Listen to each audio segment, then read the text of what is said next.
très impressionnant, très impressionnant. C'est la première fois que j'entends des basses sous l'eau.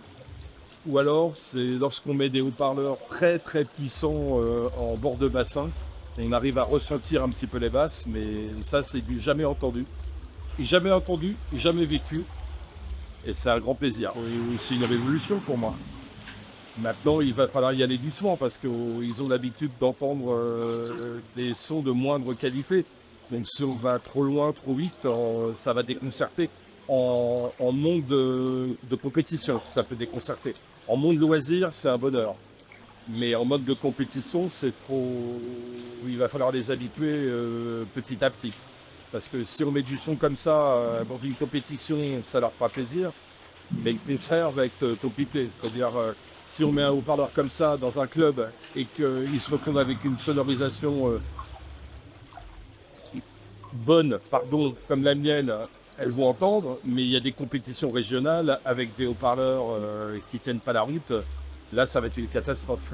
Il faut y aller doucement, mais c'est extraordinaire. Je vais peut-être rester toute la nuit.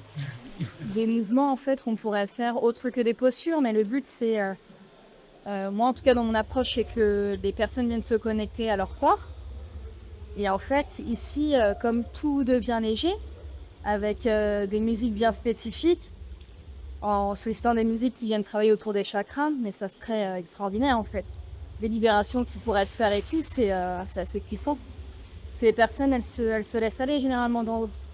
Donc là, si on a des personnes qui ont des traumas ou autres, ça pourrait être hyper intéressant de travailler par le biais de l'eau avec des sonorités bien précises pour travailler autour de ça. Franchement, ça serait une super idée. Enfin, moi, j'adore. Là, je suis en plein kiff total, vraiment. Il y a des vibrations et tu le sens dans tout le corps, en fait, à un moment donné, jusqu'aux narines. Mais c'est fou. C'est vraiment fou. Et justement, bah, il y a des personnes qui ont plus conscience de leur corps, par les vibrations, de se rendre compte que, ok, bah, ça, je me rends compte que ça vibre sur ma cuisse, que je ne sentais plus sur la zone du cœur. Enfin, tu vois, je pense que dans certains traitements, certaines approches thérapeutiques, complètement, quoi, ça a toute sa place, hein, vraiment. Alors, moi, je suis psychomotricienne. Je travaille en centre d'action médico-sociale précoce avec des enfants de 0 à 6 ans, tout type de handicap. Et c'est vrai qu'on utilise pas mal la balnéothérapie avec les enfants qui ont des troubles du spectre autistique. Et là, c'est super intéressant de pouvoir ressentir la vibration sur les os notamment pour bien favoriser la conscience corporelle, sentir bien la différence entre le dedans, le dehors. C'est des enfants qui ont besoin des fois de mettre à la bouche, qui ont du mal à faire la part des choses entre ce qui leur appartient, ce qui est du corps de l'autre.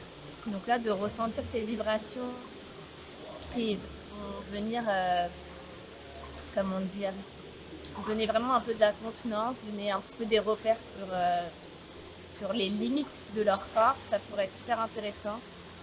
Donc là, je discutais avec vos collègues sur des modèles plus petits, parce que là, c'est vrai que c'est un peu lourd pour les enfants.